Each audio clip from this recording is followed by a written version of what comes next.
Good evening అండి.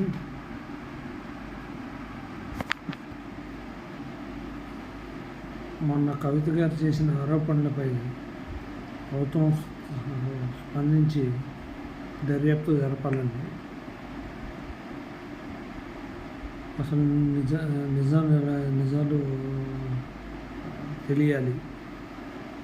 అసలు ఏమైంది, ప్రభుత్వ సొమ్ము ఎక్కడికి పోయింది, కాళేశ్వరం పైది మళ్ళీ ఒకసారి ప్రధానమంత్రి గారిని కలిసి సిబిఐది దర్యాప్తు గట్టిగా మాట్లాడాలి. ఇది వాళ్ళకి సిబిఐ దర్యాప్తు అక్కడ అప్పగిపోయాం అది కాదు. వీటి మీద ఇది ఎంత డిలే చేస్తే అంత నష్టం. ఒకళ్ళపై ఒకళ్ళ అవినీతి ఆరోపణ చేసినప్పుడు గవర్నమెంట్ పట్టించుకుని వాటి మీద దర్యాప్తు చేయాల్సిందే. ఎందుకంటే అది వాళ్ళ పర్సనల్ విషయం కాదు కదా. కాళేశ్వరం ప్రాజెక్టు గవర్నమెంట్ సొమ్ము.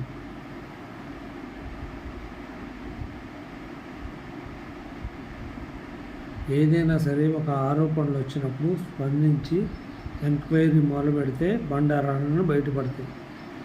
మీరేమో మాటల్లో చెప్తున్నారు, చేతల్లో అది కావట్లేదు. దర్యాప్తు జరుపుతాము, వాటి మీద గత ప్రభుత్వం అట్ట చేసింది, వీళ్ళు ఎట్ట చేశారు, ఇవన్నీ అనవసరం. ఇప్పుడు ఆ టైంలో బీఆర్ఎస్ హయాంలో ఎంక్వైరీలు చేశారు కదా బాగానే.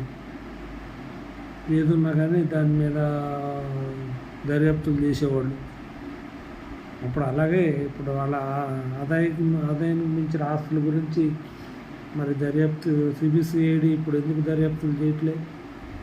ఇప్పుడు చంద్రబాబు నాయుడు గారి హయాంలో వాళ్ళ మీద ఒకళ్ళు దాడులు జరుపుకుంటూ వచ్చారు కదా. ఏ ఒక్కళ్ళని వదలలేదు అప్పుడు. మరి ఈరోజు ఇప్పుడు కాంగ్రెస్ వచ్చి 1 సంవత్సరం పైన అయింది. మరి ఎక్కడ సిబిసిఐడి దర్యాప్తు జరగట్లేదు. అంటే మీ మధ్య ఏమన్నా ఈ సంబంధాలు రహస్య సంబంధాలు ఏమన్నా ఉన్నాయా? సిబిసిఐడి దర్యాప్తులు చేయాలి కదా. ఇప్పుడు ఎవరితో కాదు, ప్రభుత్వ డబ్బు వాళ్ళు ఎవరు దుర్వినియోగం చేసినా వాళ్ళ మీద ఎంక్వైరీ చేయాల్సిందే. అది ఎందుకు రేపు పొద్దున్న ఇప్పుడు ఏమన్నా ఇక్కడ ఏమైనా జరుగుతున్నాయా? అందుకని భయపడుతున్నారా? ఎవరు వదిలినా కానీ ఇక్కడ ఎలక్షన్ ముందు మోడీ గారు స్టార్ట్ చేస్తారు కంపల్సరీ. అది ఇప్పుడే స్టార్ట్ చేస్తే అయిపోయాయి కదా ఈ దర్యాప్తులు అనేది. అప్పుడు స్టార్ట్ చేసేదంటే